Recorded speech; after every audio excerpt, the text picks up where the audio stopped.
7. Yang ini daripada mana ni? Dari pendengar kita yang bernama Zaidi kata, apa khabar KC? Khabar baik. 2 bulan lepas saya telah pun pergi ke rumah kakak ipar saya dan juga abang saya lah, iaitu terletak di England. Dan apa yang berlaku, saya sebenarnya bila sampai di sana, saya telah pun berkongsi meluahkan hasrat saya dengan isteri nak kunjungi tempat yang dipanggil seram lah, spooky tour. Jadi kakak ipar saya juga peminat rancangan MG12. Kalau ada masa-masa lapang dia akan mendengar, tapi tak seram manapun KC. Sebab di sini di England ni katanya tidaklah macam di Singapura, malam dan menakutkan. Kata beliau, ada saya ikuti satu rombongan ni pergi ke sebuah bangunan. Ini merupakan rumah yang dah wujud lama, 1854.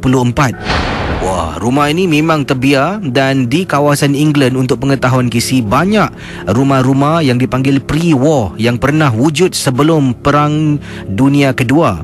Dan antara rumah yang saya pergi inilah rumah yang menakutkan. Berdiri saja luar rumah ni, tengok rumah tu dah seram. Sayanglah KC, saya bawa telefon bimbit tapi tak boleh petik. Sebab apa? Gelap sangat. Saya petik beberapa kali, semua nampak hitam saja. Jadi tidak gunanya bila sampai di sana tu. Kata Zaidi, saya dengan isteri jalan rapat-rapat dan juga kami seramai 6 orang naik MPV yang dipandu oleh abang saya. Jadi bila sampai di rumah yang disebutkan ini, saya pun tanya, mana dapat tahu tentang rumah ni? Jadi kakak ipar saya kata, sebelum kita tanya, diorang dah pergi dulu. Ini pun telah disarankan oleh kawan sepejabat dengan abang ipar yang bawa dengan kakak ipar yang bawa mereka ke sini beberapa bulan yang lalu. Jadi bila sampai depan rumah tu, bentuknya KC macam cerita seram Amityville Horror, macam itulah bentuknya.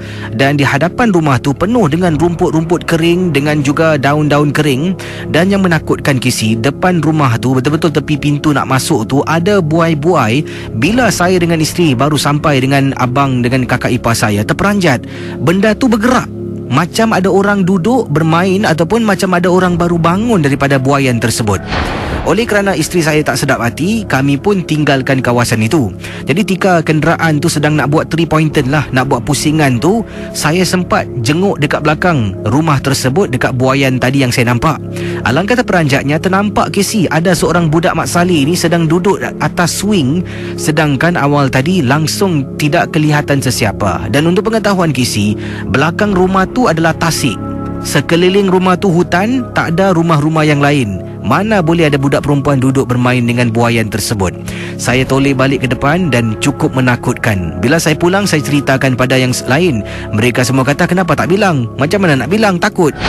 Itu dia pengalaman Zaidi yang telah pun mengunjungi rumah yang wujud tahun 18,000 dan pengalaman di kawasan England yang dialami lebih kurang 2 bulan yang lalu.